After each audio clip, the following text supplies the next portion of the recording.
Je suis Christian Page. Les loups-garous, les vampires et les ghouls, non, les monstres ne sont pas que dans les films. Bienvenue dans Crimes occultes.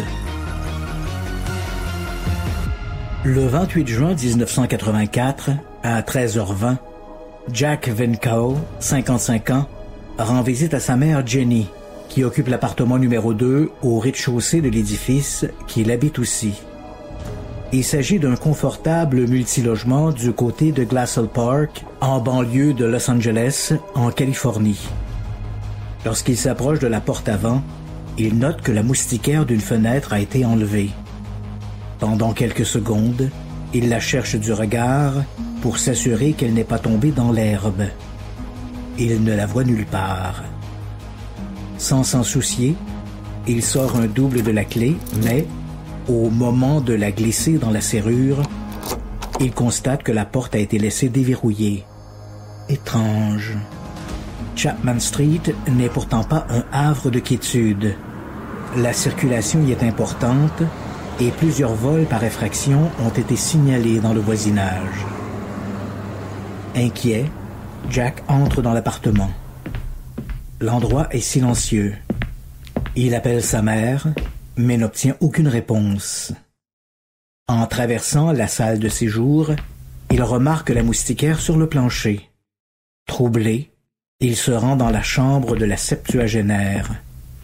Les rideaux sont tirés et toute la pièce est dans une semi-obscurité. Jack reconnaît aussitôt une silhouette étendue sur le lit, sous les couvertures. En soulevant les draps, il découvre sa mère, étendue sur le ventre. Elle a eu la gorge tranchée. La plaie si profonde que la victime a presque été décapitée. Jack Vincow ressort précipitamment en hurlant que sa mère a été assassinée. Moins de 5 minutes plus tard, la rue Chapman grouille de policiers. In situ, les enquêteurs et les experts du laboratoire médico-légal établissent que la victime est morte depuis quelques 8 heures, ce qui place l'agression aux alentours de 4 ou 5 heures du matin. La victime a été poignardée à maintes reprises. Elle présente de multiples coupures aux mains et aux avant-bras, des plaies défensives qui prouvent que la femme de 79 ans a lutté pour sa vie. Des éléments suggèrent aussi une agression sexuelle, peut-être post-mortem. La maison est sans dessus-dessous, ce qui donne à penser que la motivation première du crime était peut-être le vol et que le viol a été une conséquence d'opportunité, à moins que ce soit l'inverse. Si l'appartement de Mme Vincow se révèle exempt d'empreintes digitales étrangères, preuve que le cambrioleur portait des gants, il en va autrement de la moustiquaire retrouvée dans la salle de séjour. Les experts y décèlent 4 empreintes, 3 partielles et une complète. Ils croient que la victime avait laissé sa fenêtre ouverte à cause de la chaleur suffocante. Son agresseur n'a eu qu'à retirer la moustiquaire pour se glisser à l'intérieur. Il a fouillé l'appartement en quête de quelques objets de valeur avant d'agresser sa victime, peut-être réveillée par sa présence. Les enquêteurs interrogent les voisins, mais personne n'a rien vu ni entendu. De retour au quartier général de la police de Los Angeles, les enquêteurs comparent les empreintes découvertes sur le pourtour de la moustiquaire. L'exercice ne mène nulle part. L'assassin mettra 8 mois avant de frapper de nouveau. Le 17 mars 1985, en fin de soirée, Maria Hernandez, 22 ans, gare sa Camaro dans le garage du complexe de copropriété qu'elle habite à Rosemead, une banlieue au nord-est de Los Angeles. Elle remarque la camionnette Toyota de sa colocataire, Dale Okazaki. Elle met pied à terre et, sans se retourner, se dirige vers l'appartement. En appuyant sur le bouton pour refermer la porte du garage, elle aperçoit une ombre qui se faufile dans le stationnement. Il s'agit d'un homme grand, vêtu d'un survêtement noir. Il porte une casquette rabattue vers l'avant, la visière gardant son visage dans l'ombre. Il s'approche de Maria en pointant sur elle un revolver de calibre 22. La jeune femme place ses mains devant elle, tout en suppliant l'intrus de ne pas lui faire de mal. Elle essaie de ne pas le regarder directement pour le défier, mais à cette distance, difficile de ne pas voir qu'il s'agit d'un individu dans la vingtaine. Ses yeux sont noirs et inexpressifs. Maria note qu'il a les cheveux légèrement bouclés et une très mauvaise dentition. Au moment où la porte du garage finit de se fermer, plongeant les lieux dans le noir, l'homme appuie sur la détente. Maria s'écroule à ses pieds. Miraculeusement, la balle a frappé le porte-clés qu'elle tenait devant son visage et qui a fait dévier le projectile de sa trajectoire mortelle. Il n'a fait qu'effleurer sa main. La croyant morte, l'agresseur la repousse du pied, prend ses clés et entre dans l'appartement. À l'intérieur, Dale Okazaki a été surprise par le coup de feu. D'instinct, elle s'est accroupie derrière le comptoir de la cuisine. L'homme déverrouille la porte et entre. Pendant un moment, Dale l'entend se déplacer de pièce en pièce. Puis, plus rien. Elle relève la tête pour voir s'il est toujours là. Hélas, oui. Avant même de le réaliser, elle reçoit une balle en plein front. La femme de 34 ans s'écroule sans vie. Pendant ce temps, au garage, Maria Hernandez se relève, rouvre la porte et s'éloigne à toutes jambes. Elle entend la détonation venant de l'appartement. Presque aussitôt, elle aperçoit son agresseur qui fuit la scène en passant par la porte de devant. Il est à moins de 5 mètres d'elle. Il braque à nouveau son arme. Elle lui crie de ne pas tirer à nouveau sur elle. L'homme semble surpris de voir qu'il s'agit de la femme qu'il a abattue au garage.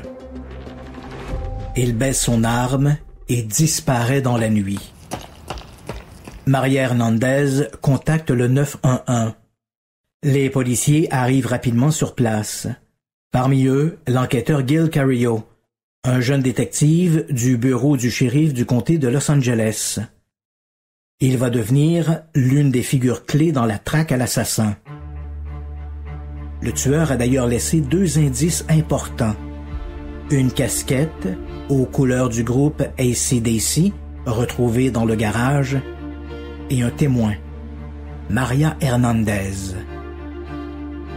Alors que les enquêteurs en sont à fouiller l'appartement des victimes, une automobiliste de 30 ans, Tsai Lian-Yu, que ses amis américains surnomment Veronica, est attaquée près de Monterey Park.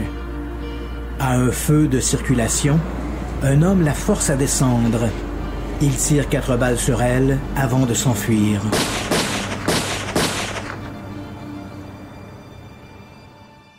Lorsque le patrouilleur Ron Endo arrive sur place, la victime est toujours vivante. Elle meurt dans les minutes suivantes. Au milieu de la route, il y a une Chevrolet jaune dont le moteur tourne toujours. Un témoin explique que la victime conduisait ce véhicule lorsqu'elle a été interceptée par son assaillant. Ce pirate de la route, ajoute-t-il, était un homme grand, portant un blouson noir. Il conduisait une voiture sombre de marque Toyota. 2 meurtres et une tentative de meurtre commis le même soir par un individu assez grand, vêtu de noir et armé d'un revolver de calibre 22, difficile de croire à une coïncidence. Pour les enquêteurs et les journalistes, il s'agit d'un seul et même individu, un tueur que la presse surnomme l'intrus de la vallée, The Valley Intruder. À ce stade, les enquêteurs n'associent pas encore le meurtre de Jenny Venko à ceux de Dale Okazaki et de Tsai Lian-Yu, ni à la tentative de meurtre sur Maria Hernandez. L'inspecteur Gil Carillo croit toutefois que les agressions du 17 mars ont toutes été commises par un seul individu, même si les balles récupérées lors de l'autopsie de Dale Okazaki et dans le garage où a été blessée Maria Hernandez était trop abîmé pour établir une correspondance. Le suspect a environ 25 ans, mesure entre 1,75 m et 1,80 m, a les cheveux foncés, une mauvaise dentition, se balade avec un revolver de calibre 22 et est peut-être un amateur d'AC/DC. Bref, un profil correspondant à des milliers de jeunes en Californie. Le 27 mars, l'intrus de la vallée se glisse dans la maison du couple Vincent et Maxine Zazzara, avenue Strong à Whittier, une banlieue huppée du sud-est de Los Angeles. Un an plus tôt, en l'absence des propriétaires, il a cambriolé la même demeure. Cette fois, les choses sont différentes. Les Zazzara sont chez eux. Le tueur surprend Vincent, 64 ans, endormi devant le téléviseur. Il l'abat d'une balle dans la tête. Son épouse, Maxine, 44 ans, qui dort dans une chambre voisine, est réveillée par la détonation. Avant qu'elle ait compris ce qui se passe, un homme entre dans la pièce. Il la frappe au visage et lui lie les mains avec une cravate. Il entreprend de fouiller la chambre en quête d'objets de valeur qu'il jette dans une tête d'oreiller. Pendant qu'il lui tourne le dos, la femme réussit à se défaire de son entrave et récupère une carabine cachée sous le lit. Elle la braque sur l'intrus au moment même où il pivote vers elle. Elle appuie sur la détente. Mais le percuteur claque dans le vide. L'arme n'est pas chargée. Foudrage, l'inconnu dégaine le revolver glissé dans sa ceinture et tire 3 fois en direction de la quadragénaire qui est atteinte mortellement à la tête.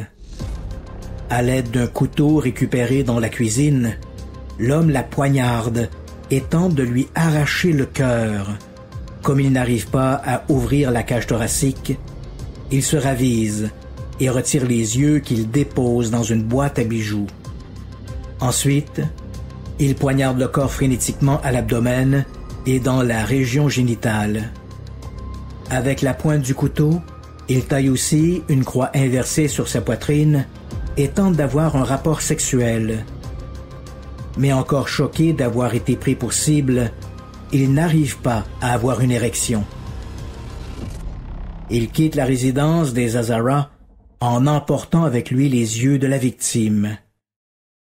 Les corps sont découverts le lendemain, 36 heures après le crime, par un employé de la pizzeria des Zazzara, inquiet de ne pas avoir de leurs nouvelles. Les enquêteurs découvrent, derrière la maison, un baril placé sous une fenêtre où la moustiquaire a été retirée. Juste à côté, dans une bordure de fleurs, ils trouvent aussi une empreinte de chaussures de marque Avia Aerobic de pointure 11,5. Les balles récupérées lors de l'autopsie sont envoyées au laboratoire scientifique de la police de Los Angeles. Il appert qu'elles proviennent de l'arme qui a servi à abattre Tsai Lian-Yu et sans doute Dale Okazaki et qui a blessé Maria Hernandez. La triste réalité est que Los Angeles est devenu le terrain de chasse d'un tueur en série. Au bureau du shérif du comté de Los Angeles, le capitaine Bob Grimm met en place une unité spéciale pour centraliser les renseignements concernant ces homicides. Frank Salerno est chargé de sa supervision. Ce vétéran des forces de l'ordre a dirigé l'équipe qui a conduit à l'arrestation d'Angelo Bueno et de son cousin Kenneth Bianchi. Entre 1977 et 1978, ce tandem d'assassins a enlevé, torturé, violé et assassiné une dizaine de jeunes femmes. Les corps étaient ensuite abandonnés, souvent dans des positions choquantes, sur les collines entourant Los Angeles. Ce modus operandi leur a valu le surnom d'éventreurs des collines. La nouvelle escouade, chargée d'appréhender l'intrus de la vallée, est composée de dizaines de policiers, issus de plusieurs brigades du Grand Los Angeles. Gil Carillo, déjà responsable de l'investigation sur le meurtre de Dale Okazaki et la tentative de meurtre sur Maria Hernandez, est du nombre. Le 14 mai 1985, 6 semaines après les meurtres du couple Zazara, l'intrus de la vallée roule jusqu'à Monterey Park, une banlieue à l'est de la ville. Il est au volant d'une voiture volée quelques heures plus tôt près de l'hôtel Cecil, à Los Angeles. Vers 3 heures, il se stationne sur l'avenue Trumbauer, à quelques maisons de la résidence de William et Lillian Doi, un couple d'origine japonaise. Lui a 65 ans et elle 3 de moins. Ils font chambre à part depuis que Yukiko Lillian, a été victime d'un AVC 2 ans plus tôt. Elle s'exprime avec difficulté et ne se déplace qu'en fauteuil roulant. L'intrus fait le tour de la maison. À l'arrière, il y a une fenêtre fermée uniquement par une moustiquaire. Il déchire le grillage et se glisse à l'intérieur. Il se retrouve debout sur la cuvette des toilettes. Tout est silencieux. Comme une ombre, il se faufile dans le corridor. Dans une première chambre, il devine une femme qui dort sur le ventre. À côté du lit, il remarque le fauteuil roulant. Il poursuit son exploration. En face, dans une autre chambre, il y a un homme.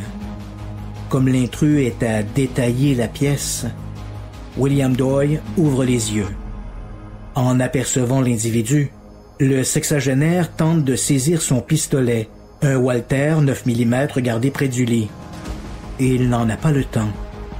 L'inconnu fait un pas dans sa direction et lui tire en plein visage. La balle l'atteint à la bouche, lui sectionnant la langue avant de se loger au fond de sa gorge. Bill Doi s'écroule. Il est toujours conscient, mais complètement sonné. L'inconnu s'approche jusqu'à lui placer le canon contre la tête et appuie sur la détente. Le coup ne part pas. Son arme s'est enrayée. Il laisse échapper un juron et commence à frapper le sexagénaire à coups de poing. William s'évanouit. Dans la pièce voisine, Lillian a été réveillée par la détonation. En partie paralysée, elle sait qu'elle est une proie vulnérable. Et l'intrus le sait aussi. L'instant d'après, il entre dans sa chambre. Il mesure 1,80 m, a les cheveux foncés et porte un blouson noir. Il se jette sur le lit et la frappe au visage. « Où est ton argent, salope? Tes bijoux ?» demande-t-il. Lillian, les yeux hagards, essaie de répondre, mais n'arrive qu'à marmonner des mots inintelligibles. L'inconnu la retourne sur le ventre et lui attache les mains dans le dos avec des menottes à pouces. Pendant de longues minutes, il se déplace dans l'appartement. Il ouvre des tiroirs et renverse des meubles. Il prend tout ce qui a de la valeur, des objets qu'il jette dans des têtes d'oreiller. Lorsqu'il entend des plaintes venant de la chambre de William, il y retourne et martèle la victime à coups de poing. Il va ensuite dans la chambre de Lillian, la tire sur le bord du lit, relève sa nuisette et l'agresse sexuellement. Il lui répète de ne pas le regarder. À cette distance, elle remarque qu'il a une mauvaise dentition et que son haleine empeste. Rassasié, il prend le fruit de ses rapines et quitte la maison en passant par la porte avant.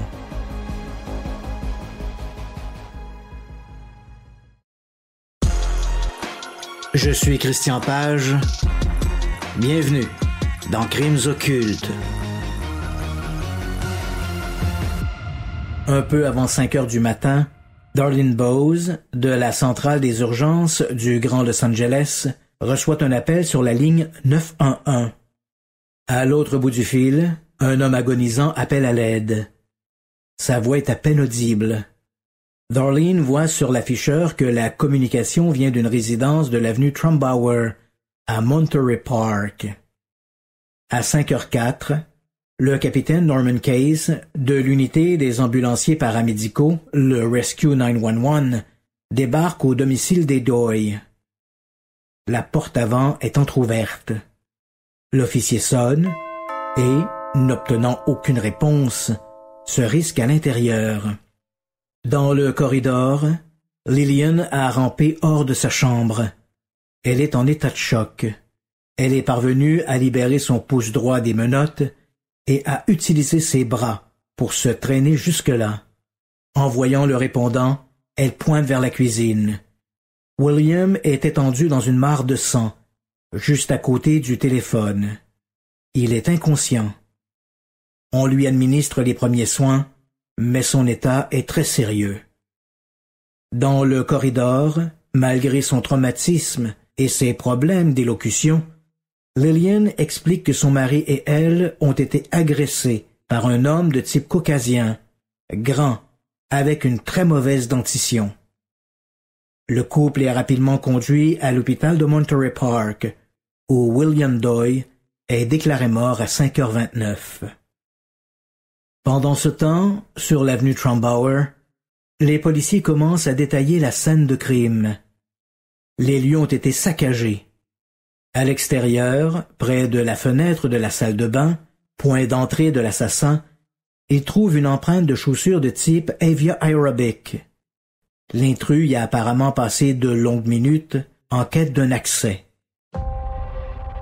Le 29 mai 1985, 2 semaines après l'agression sur Lillian Doy et le meurtre de son époux, l'intrus de la vallée se glisse dans la maison de Mabel Bell, 83 ans, et de sa sœur Florence Lang, de 3 ans sa cadette. Leur résidence se trouve sur l'avenue North Alta Vista, à Monrovia, une cité dortoir au nord de Los Angeles. La rue est sinueuse et les maisons sont très isolées les unes des autres. Un peu avant minuit, l'intrus immobilise sa Mercedes volée et s'approche en silence. Aucune lumière n'est allumée. La chance lui sourit. La porte avant est déverrouillée. Une pratique répandue dans ce secteur où la criminalité est quasi inexistante. Armé d'un pistolet semi-automatique de calibre 22 et d'une lampe torche, il fait le tour des lieux. Dans les chambres, 2 femmes dorment paisiblement. Ce sont de vieilles dames, et l'une d'elles, à n'en juger par les appareils orthopédiques, est invalide. Il aurait préféré des femmes plus jeunes. Il est aussi déçu par la demeure. L'endroit est chichement décoré et les meubles sont vétustes. Ce n'est clairement pas la caverne d'Ali Baba qu'il espérait. Peut-être cache-t-elle des trésors, se demande-t-il. Dans la cuisine, il cherche un couteau tranchant, qu'il ne trouve pas. En revanche, il déniche un marteau. Ça fera l'affaire. Il retourne dans la chambre de l'invalide, Florence. Il s'approche du lit et la frappe à la tête.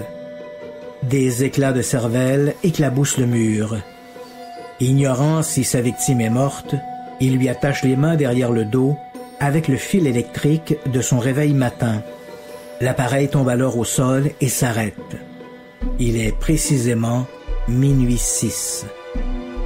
Malgré sa violence, l'attaque s'est déroulée dans un silence relatif.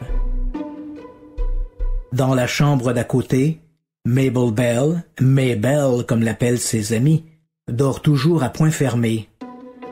L'intrus s'en approche et lui abat le marteau sur la tête. L'octogénaire se dresse d'un coup. Du sang coule de son cuir chevelu et la douleur est cinglante. Elle voit immédiatement l'homme penché sur elle et lui ordonne de ne pas le regarder. Il la traite de salope et la frappe à coups de poing au visage. Il lui demande où elle cache son argent et ses bijoux. Mabel répond qu'elle n'en a pas. Insatisfait, il lui assène un autre coup de marteau. La femme retombe sur le lit, sonnée. Il retourne à la cuisine et en revient avec une roulette de ruban adhésif en toile, le fameux duct tape qu'il utilise pour lui attacher les chevilles. Il arrache ensuite le câble d'alimentation du réveil matin, posé sur la table de chevet, et utilise les fils dénudés pour électrocuter la vieille dame semi-consciente.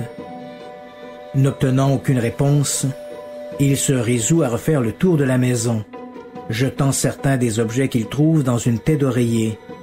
Il va dans la chambre de Florence. Elle est toujours étendue sur le ventre, les mains liées derrière le dos. Il déchire sa culotte et la viole. Avant de partir, il prend un bâton de rouge à lèvres et, pour la première fois, signe son crime. Il veut que la police sache à qui elle a affaire. Sur l'intérieur de la cuisse de Mabel et sur le mur au-dessus du lit de Florence, il trace un pentagramme à 5 branches, le symbole universel de la sorcellerie. Il n'est pas que l'intrus de la vallée. Il est beaucoup plus que cela et veut le faire savoir au monde entier. Il est l'instrument des forces des ténèbres. Portant sa tête d'oreiller sur l'épaule, comme un Père Noël sorti d'un roman de Stephen King, il quitte la petite maison de l'avenue North Alta Vista. Les victimes, encore vivantes, ne seront découvertes que 3 jours plus tard par le jardinier, surpris de ne pas être accueilli par les vieilles dames. Mabel mourra quelques jours plus tard. Dans les semaines et les mois qui suivent, l'intrus de la vallée, que la presse rebaptise The Night Stalker, le rôdeur de la nuit, multiplie les agressions. Son modus operandi est à peu près toujours le même. Il s'introduit dans des résidences à la faveur de la nuit. Lorsque les lieux sont occupés par un couple, il se débarrasse rapidement de l'homme et agresse la femme et parfois les enfants. À plusieurs reprises, en échange de leur vie, il demande aux femmes de déclarer leur amour et leur allégeance à Satan. Les crimes sont tous perpétrés dans la région de Los Angeles, sauf 2 meurtres commis à San Francisco lors d'un court séjour du rôdeur de la nuit dans la ville. Mais son règne de terreur tire bientôt à sa fin. Le 24 août 1985, le rôdeur de la nuit est de retour à Los Angeles.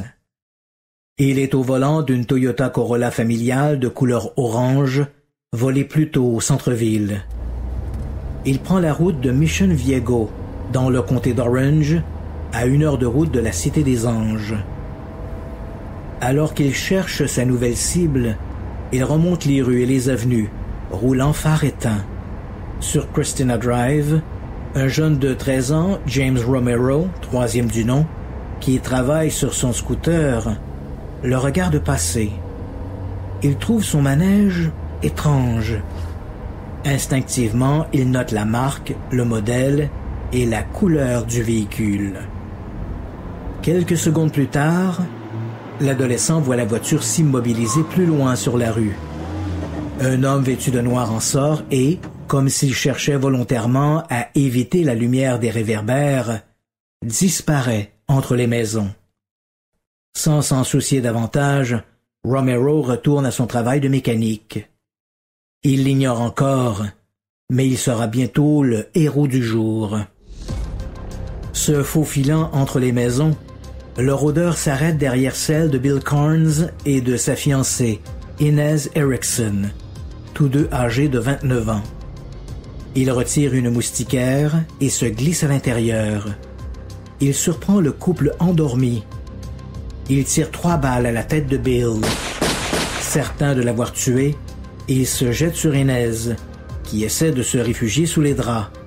Il la frappe, lui répétant de ne pas le regarder. Dans la penderie, il trouve 2 cravates qu'il utilise pour lui lier les mains et les pieds ensemble derrière le dos.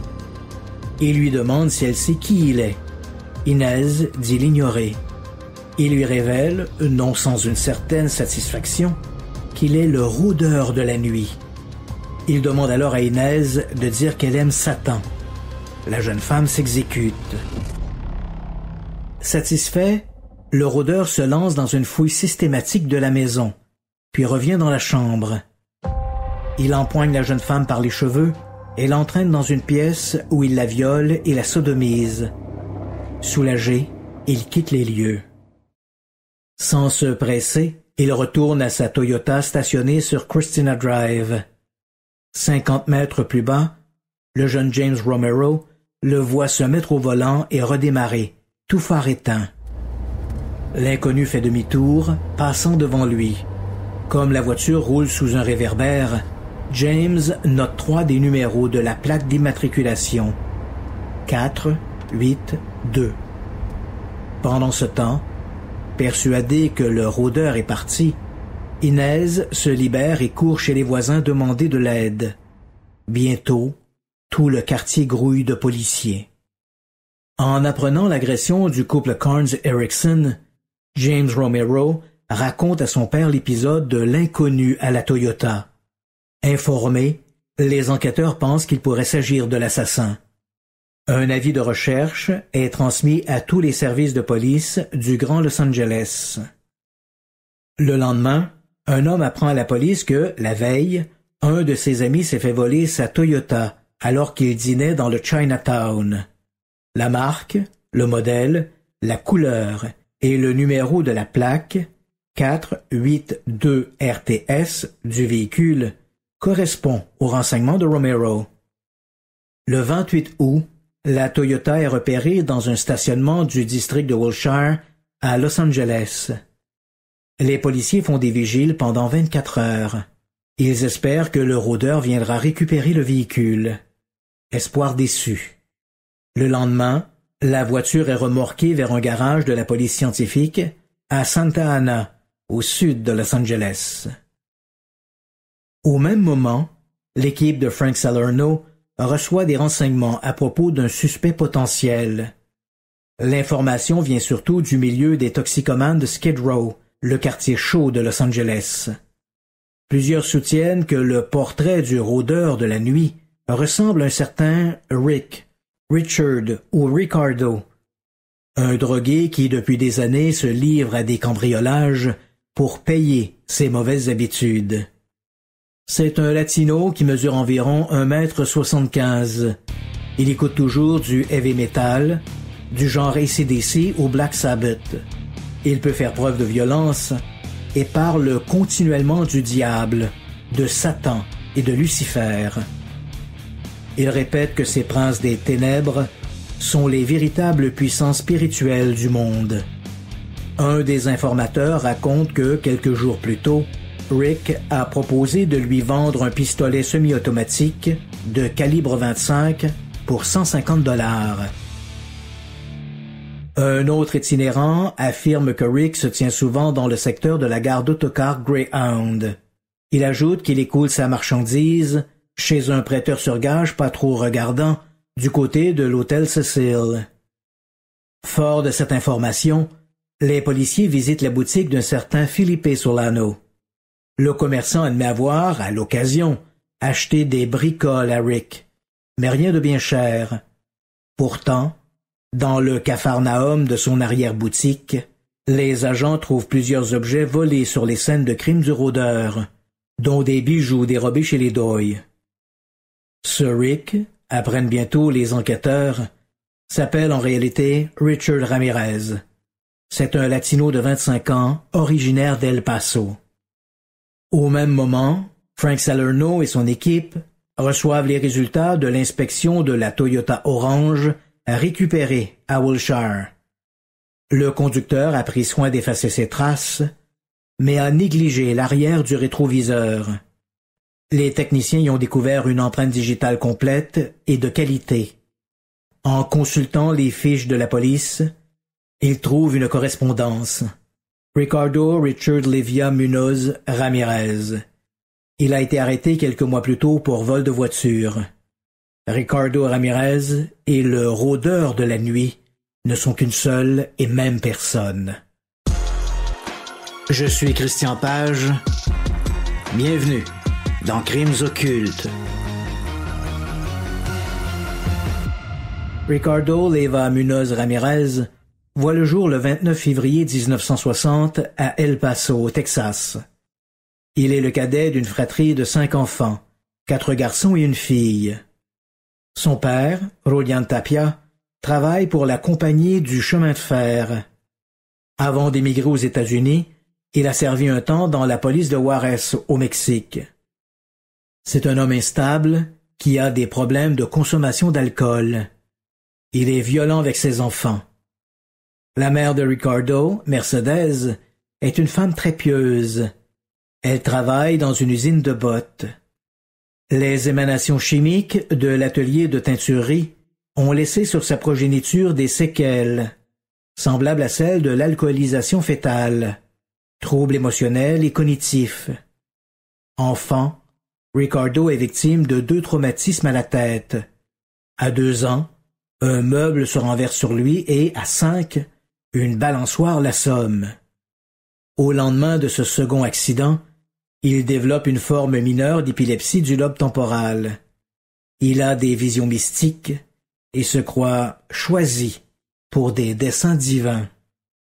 À l'âge de 12 ans, Richie, qui fume de la marijuana depuis ses 10 ans, passe le plus clair de son temps en compagnie de son cousin, Mike. Cet ancien béret vert de la guerre du Vietnam, troublé par ses années au combat, se vante de ses exploits auprès du jeune Ricardo. Il lui raconte comment il a agressé des dizaines de salopes du Viet Cong.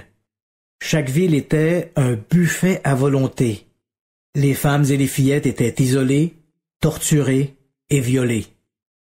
Pour ajouter à ses faits d'armes, Miguel exhibe des dizaines de polaroïdes le montrant posant près de ses victimes, certaines encore vivantes, d'autres mortes, mutilées ou décapitées. Le jeune Richard est fasciné par cette violence. Il scrute ces photos abjectes comme d'autres gamins fantasment en regardant des cartes de baseball.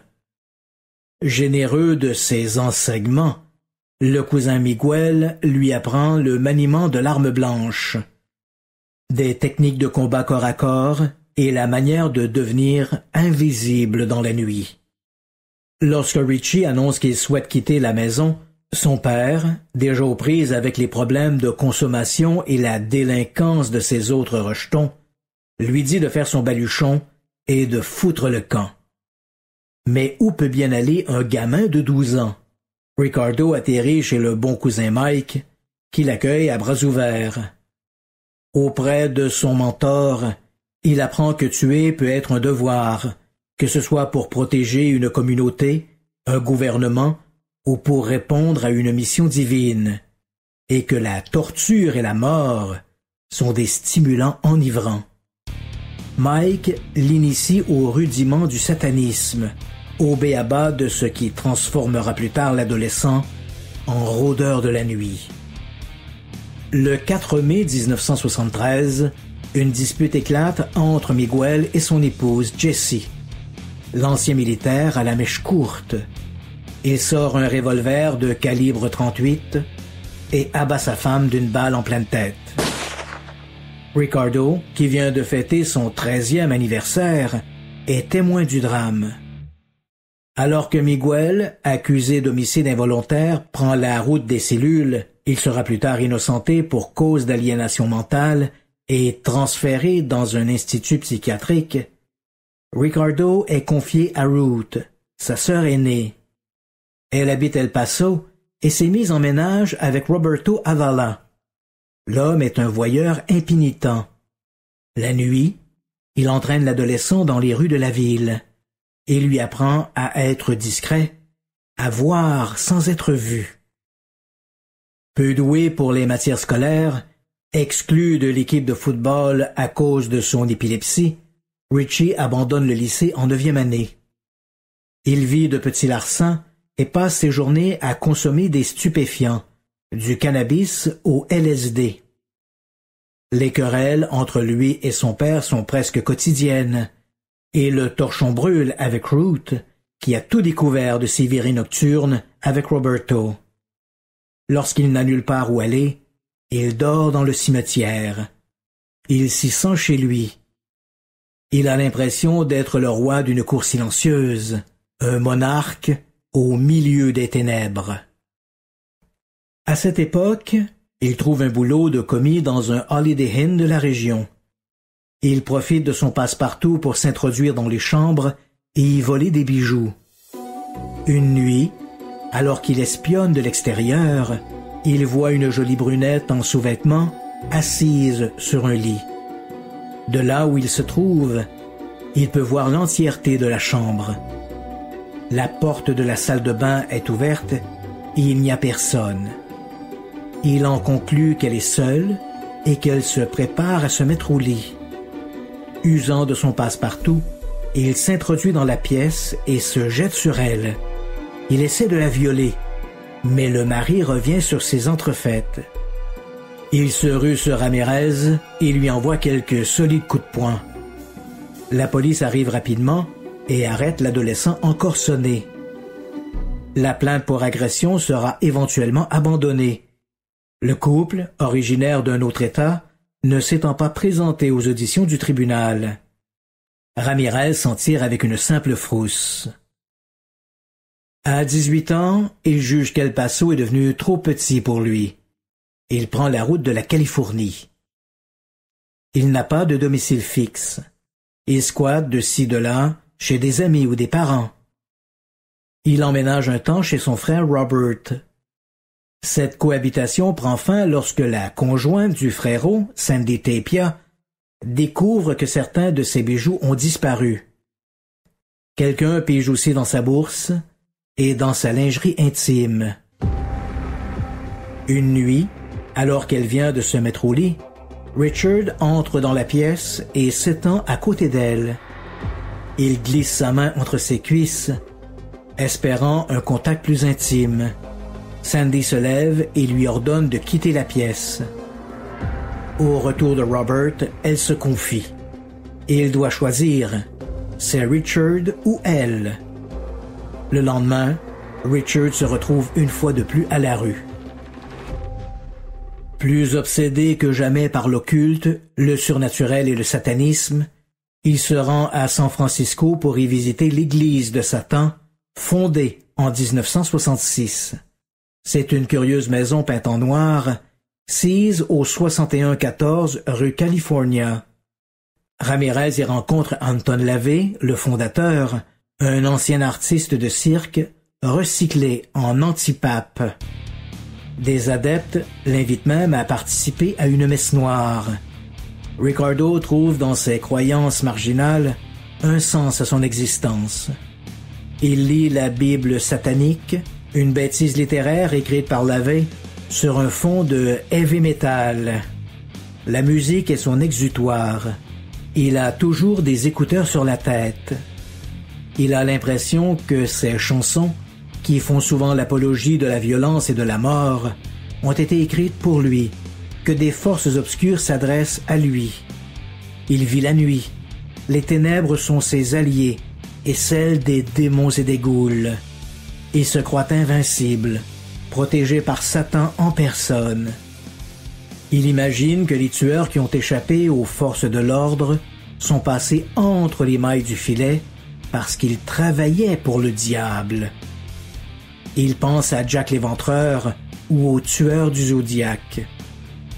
L'Éventreur, qui a assassiné au moins 5 prostituées à Londres à l'automne 1888, n'envoyait-il pas des lettres qui débutaient par « de l'enfer » ?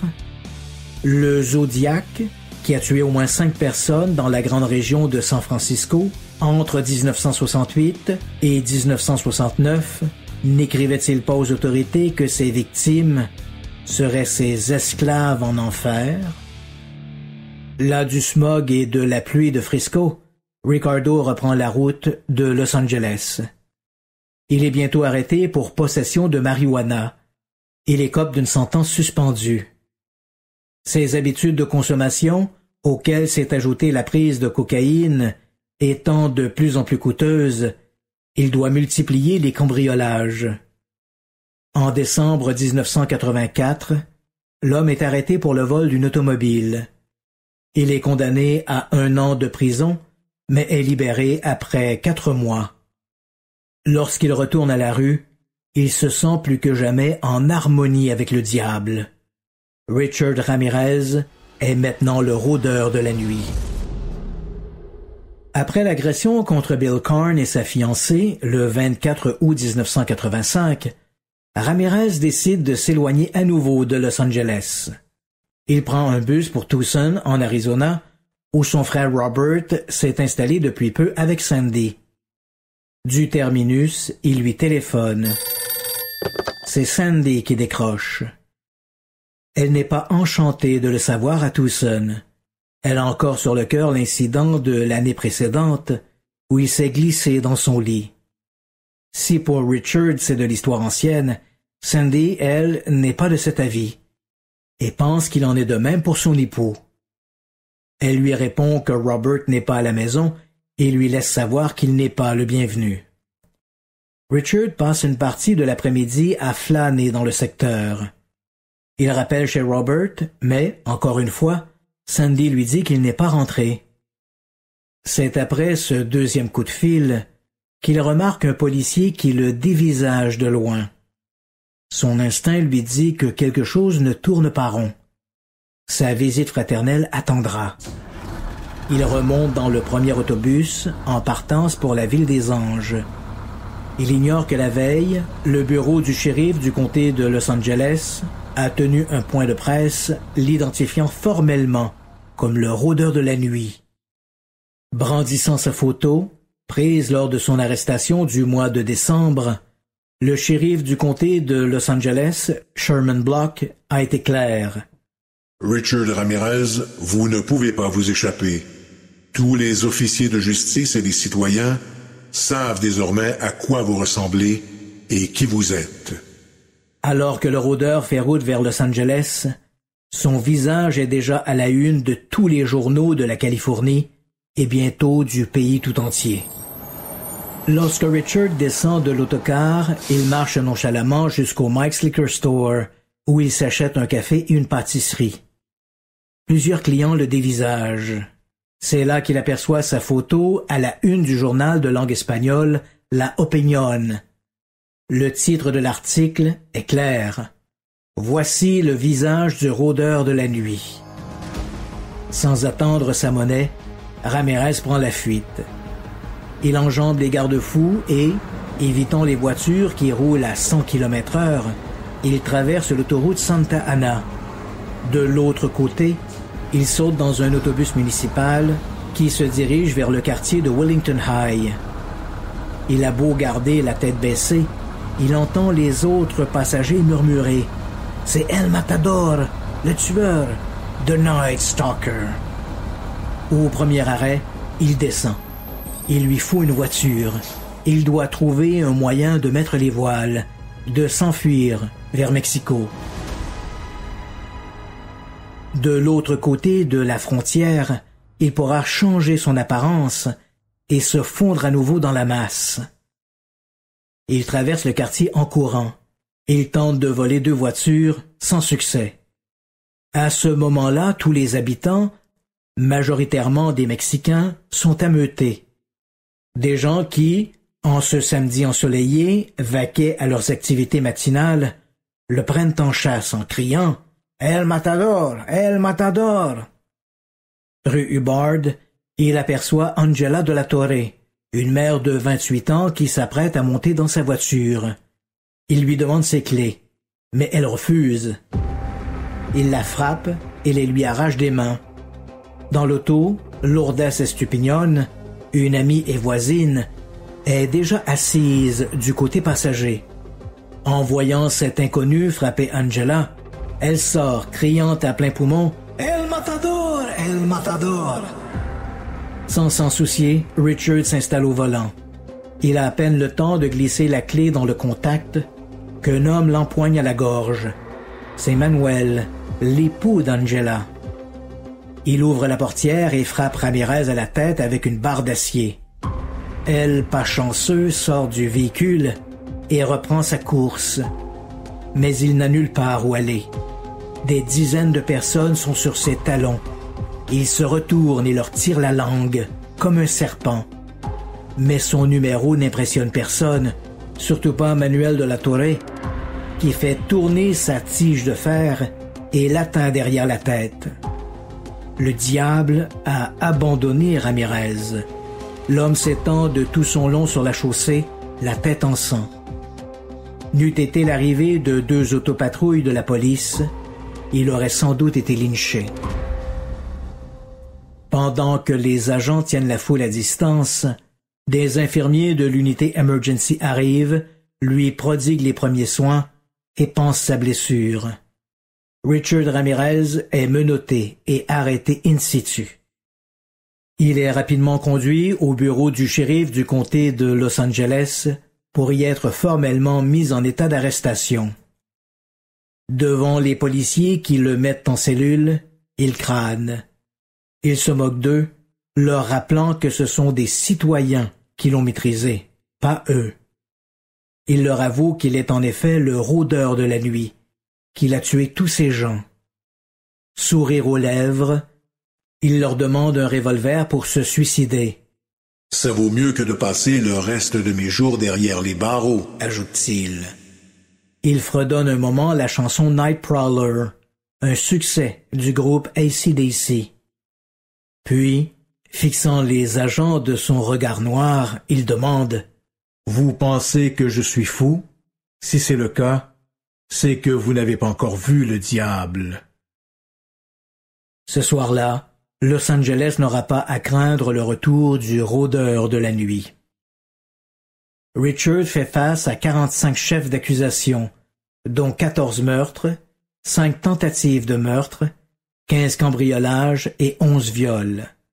Lors de sa première comparution, le 24 octobre 1985, il plaide non coupable.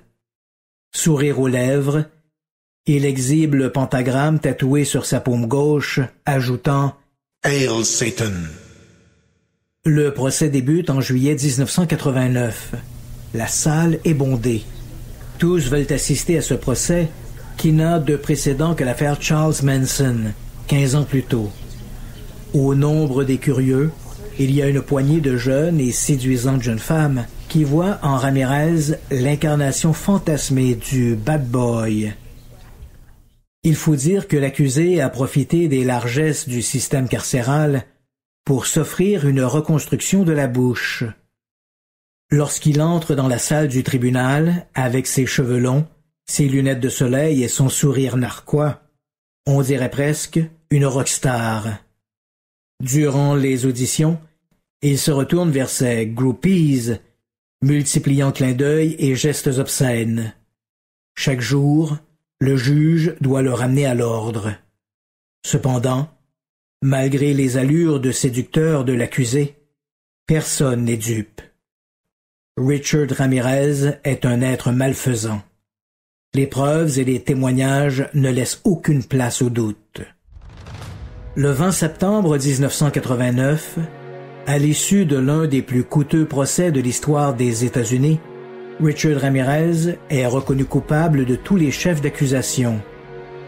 Le 7 novembre, l'honorable Michael Tynan de la Cour supérieure le condamne à la peine capitale. Le juge avoue du même souffle ne pas comprendre les raisons de cette violence. Avant de prendre la route du pénitencier de San Quentin, Ramirez tient à faire une dernière déclaration. Ce n'est rien que vous puissiez comprendre, mais j'ai quelque chose à dire. En fait, j'ai beaucoup à dire, mais ce n'est ni le moment ni l'endroit. Pas besoin de regarder au-delà de cette salle pour voir tous les menteurs, les haineux, les tueurs, les escrocs, les lâches paranoïaques, les véritables parasites de la terre, chacun dans sa profession juridique. Vous êtes des larves et vous me rendez malade. Vous êtes des hypocrites. Et personne ne le sait mieux que ceux qui tuent pour des raisons politiques, clandestinement ou ouvertement, comme le font tous les gouvernements du monde, qui tuent au nom de Dieu, de leur pays, ou pour une raison quelconque qu'ils jugent appropriée. Toutes les rationalisations de la société, je les ai entendues auparavant, et le fait demeure. Ce qui est, est. Vous ne me comprenez pas, mais vous n'êtes pas censé me comprendre. Vous n'en êtes pas capable. Je suis au-delà de votre expérience. Je suis au-delà du bien et du mal. Légion des ténèbres, enfants de la nuit, ne répétez pas les erreurs du traqueur de la nuit et ne montrez aucune pitié. Je serai vengé. Lucifer réside en chacun de nous. Voilà. Du déjà vu. On croirait entendre une pâle imitation de Charles Manson. Derrière les barreaux, Richard Ramirez se montre un pensionnaire difficile. Il refuse l'autorité et témoigne du mépris tant aux gardiens qu'à ses co-détenus. Il est impliqué dans des bagarres avec, à la clé, des séjours à l'isolement, au trou, pour reprendre le vocabulaire carcéral. Il perd son droit de circuler dans la cour avec les autres détenus. Ses comportements et ses propos sont souvent disgracieux. Un jour, il s'en prend verbalement à l'une de ses nièces, Shelly Ramirez, venue lui rendre visite. Il l'insulte pour avoir le culot de porter en sa présence une petite chaîne en or avec une croix. Il est si furieux qu'il se lève et commence à se masturber devant elle. Il lui dit que, si elle n'était pas sa nièce, il la baiserait et la sodomiserait, là, sur le plancher. Des gardiens interviennent pour l'emmener. Shelly Ramirez ne revisitera pas son oncle. La masturbation est son geste de protestation par excellence. Son côté exhibitionniste est si notoire qu'une affiche est accrochée au barreau de sa cellule pour mettre en garde les visiteurs. Du fond de sa cage, le rôdeur de la nuit, qui ne rôde plus que du bloc cellulaire à la buanderie, multiplie les recours. Dans le système judiciaire américain, une condamnation à la peine capitale entraîne systématiquement une révision du procès. Viennent ensuite les divers recours possibles, selon les points de droit jugés discutables par le condamné et ses avocats. Dans des cas complexes, comme celui de Ramirez, avec des dizaines de chefs d'accusation, ses avocats ont l'embarras du choix. En 2009, Holly Pera, une enquêtrice de la police de San Francisco, revisite un cold case. Le 10 avril 1984, Mei Leong, une fillette de 10 ans d'origine chinoise, a été retrouvée au sous-sol d'un édifice à logement situé au 765 rue O'Farrell. Elle avait été violée, poignardée, puis pendue à un tuyau avec son chemisier. C'est son petit frère de 9 ans qui avait fait la macabre découverte. Au moment du crime, l'agent Pera, une des premières arrivées sur les lieux, était une recrue. Elle-même jeune maman, elle avait été choquée par ce meurtre. 25 ans plus tard, à la tête de la brigade des affaires non classées, elle décide de revoir le dossier. À l'époque, des traces de sperme avaient été décelées sur les sous-vêtements de l'enfant. Les analyses médico-légales n'avaient toutefois rien donné. Les nouveaux tests, en 2009, sont plus fructueux. Une correspondance est confirmée. Richard Ramirez. Il appert que la petite Mei Leong a été la première victime du rôdeur de la nuit et, paradoxalement, la plus jeune. Au moment où ces résultats sont communiqués au procureur général de la Californie, Jerry Brown, la décision est prise d'inclure le nom de la fillette dans le dossier de Ramirez, mais Brown abandonne l'idée d'une poursuite criminelle.